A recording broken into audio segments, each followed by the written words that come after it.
Today we'll show you how to bring to the table a soft, fragrant panettone, low in sugar, without refined flours, and fantastic to fill. All of this is possible thanks to a magic ingredient that is revolutionizing gluten-free and low-carb baking and pastry, Psyllium husk, a natural fiber extracted from the Plantago ovata plant. Psyllium is much more than a simple thickener. When hydrated, it forms a viscous gel that binds the ingredients and works as a natural gluten substitute, giving structure to the dough. If you stay with me until the end, I'll explain in detail all the benefits this extraordinary fiber can have on your metabolism and digestion and your everyday life in the kitchen. The real gluten-free and low-carb holiday challenge is this guy, panettone. To achieve the typical softness and open crumb, Psyllium is supported by other allies, bamboo fiber for structure and Greek yogurt for moisture and tenderness. Together with the yeast, these allies help lift the dough and create an incredibly soft and less crumbly texture, exactly what we want in a panettone. And now, let's roll up our sleeves. First, in a small bowl, I dissolve 5 grams of active dry yeast in 20 grams of lukewarm water, together with 1 teaspoon of honey or coconut sugar. I let it activate for about 10 minutes. Meanwhile, I prepare the dry base. In a large bowl, I add 120 g almond flour, 25 to 30 g bamboo fiber, 10 g ultrafine psyllium, 30 g medium chain inulin, 50 g erythritol or coconut sugar, 5 g vanilla baking powder. To add an aromatic touch, I also add 5 g coconut flour and 1 teaspoon of Christmas spices. I mix well with a whisk to remove any lumps and distribute the powders evenly. Then I move on to the wet ingredients. In a second bowl, I crack 3 whole eggs and add 1 egg white. Then I add 120 to 125 g full-fat Greek yogurt or kefir, 80 g melted butter, not hot. I flavor with vanilla extract and orange and lemon zest. I whisk everything well until the mixture increases in volume and becomes light and creamy. For technical reasons, we used a manual whisk, but for a better result, use an electric mixer until the mixture is nice and fluffy.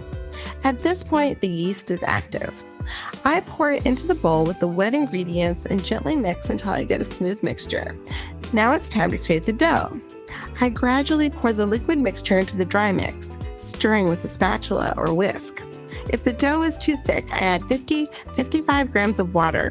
It should stay soft and creamy, similar to a very thick brioche dough. I let it rest for 10 minutes. During this time, psyllium, bamboo fiber, and inulin absorb the liquids and stabilize the dough, preparing it for rising. Alternatively, I can also use instant yeast, activating it better with a tablespoon of apple cider vinegar.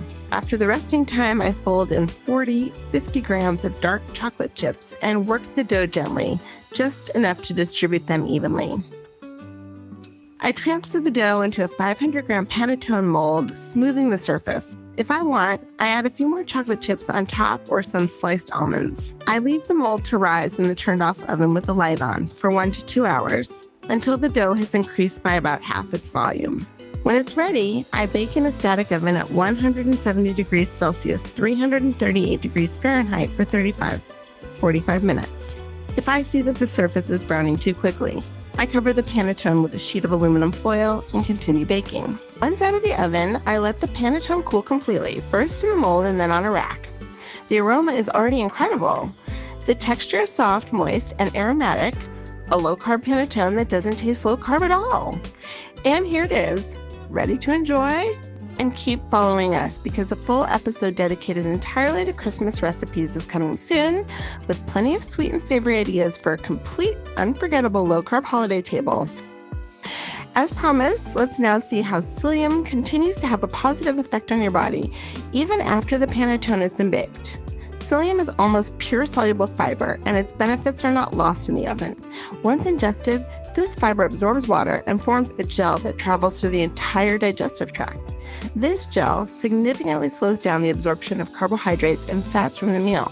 By increasing volume in the stomach, psyllium creates a long-lasting feeling of fullness. It's a valuable aid for weight management and for keeping emotional or craving hunger between meals under control. On the intestinal side, its action is truly unique. In cases of constipation, it softens and increases stool bulk, making elimination easier. In cases of diarrhea, instead, it absorbs excess fluid, helping to firm up the stool.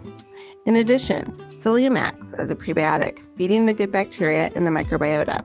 This supports the immune system, maintains the health of the intestinal mucosa. and often has a soothing effect for those suffering from irritable bowel. Psyllium is a precious ally, but it has its rules. In baked goods like this panettone, it is generally well tolerated. However, if you decide to take it on its own as a supplement, it is essential to always take it with plenty of water to avoid intestinal or swallowing problems. And above all, talk to your doctor or nutritionist if you take it every day, especially if you use medications for blood sugar, cholesterol, or thyroid, because psyllium can affect their absorption. Did you know about all the benefits of psyllium? Let me know in the comments. If this video was useful to you, give it a like, subscribe to the channel, and share it with anyone who loves a lighter Christmas that's still full of flavor. See you on the next episode.